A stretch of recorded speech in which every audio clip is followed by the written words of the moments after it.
Everyone, welcome back. आज की चर्चा की शुरुआत मैं करूंगी कुछ पार्ट से जो कि आर्टिकल्स में रह गया था अधूरा।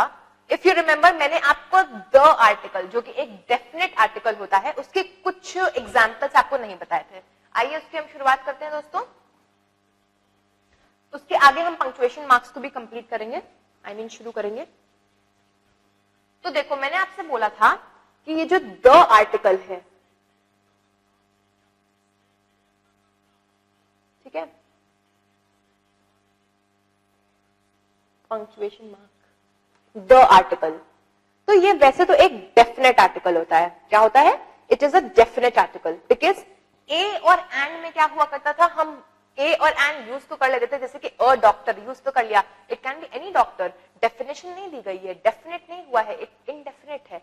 वहीं अगर हम बोलते हैं I am going to visit the hospital, I am going to see the doctor, this means the meaning behind is this, the meaning beneath this is कि I am gonna visit that particular hospital, right? तो ये अपनी एक क्या बोलते हैं usage हो गया द आर्टिकल का। लेकिन इसके अलावा भी द आर्टिकल के बहुत सारे यूसेज हैं। जैसे किसी सेंटेंस में कोई नाउन होती है, वो बार बार आ रही होती है। फॉर एग्जाम्पल गाइज, कोई सिंगुलर काउंटेबल नाउन, आपको पता है सिंगुलर काउंटेबल नाउन के पहले हम लोग ए और एन लगाते हैं, लेकिन अगर सेंटेंस में फुल स्टॉप पीरियड लगाने के बाद वो सिंगुलर नाउन बार बार रिपीट करे तो हम द लगाते हैं। अभी आपको समझ में आएगा।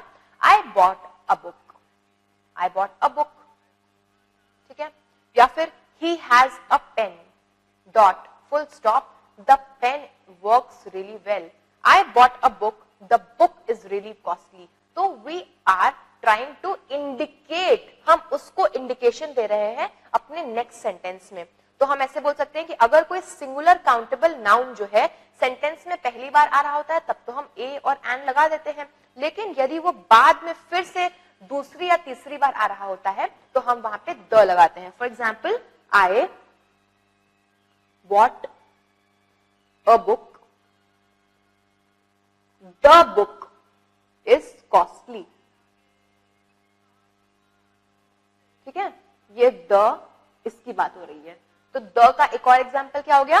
डेफिनेट तो होता ही है, ठीक है, डेफिनेट वाले उन पे तो चलता ही है। यहां पे क्या हो रहा है, अगर हम रिपीट कर रहे हैं सिंगल काउंटेबल नाउन्स को,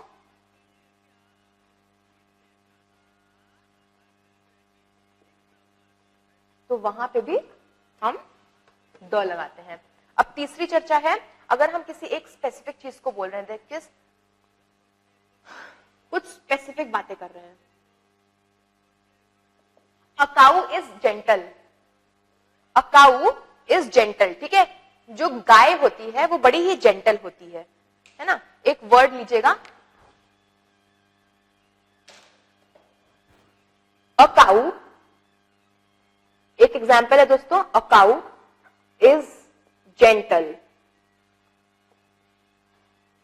वर्सेस एक वर्ड है द काऊ इज जेंटल, ठीक है। तो यहां पे अगर हम अ बोल रहे हैं तो हम इन जनरल बोल रहे हैं कि गाय जेंटल होती हैं। द काऊ इज जेंटल का मतलब हम किसी एक गाय के बारे में बता रहे हैं कि द काऊ इज जेंटल, वो गाय जेंटल है, ठीक है। तो हम बोल सकते हैं कि जब किसी पूरी जाति का, पूरी स्पीशीज का किसी वर्ड से बोध हो तो उसको हम वहां पे हम अ लगाते हैं। वहीं अगर किसी एक स्पेसिफिक काऊ के बारे में, we talking about a specific cow, a specific person, a specific name और a thing, we use the word the, alright. तो तीसरी बात क्या होगी? स्पेसिफिक। नाउ सुपरलेटिव डिग्री के बारे में आपको पता है? सुपरलेटिव डिग्री कि he is the best singer, ठीक है।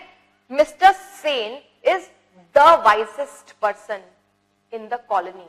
तो यहां पे मैंने क्या बोला आपसे? Superlative degree.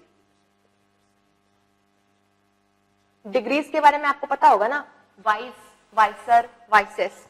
तो सुपरलेटिव डिग्री के स्टार्टिंग में यहां पे वाइसेस्ट सुपरलेटिव डिग्री है, वाइसेस्ट मैन। तो उसके आगे हम बोल रहे हैं mister Sharma, mister Sharma is the wisest man, is the wisest man. तो सुपरलेटिव डिग्री हो गई।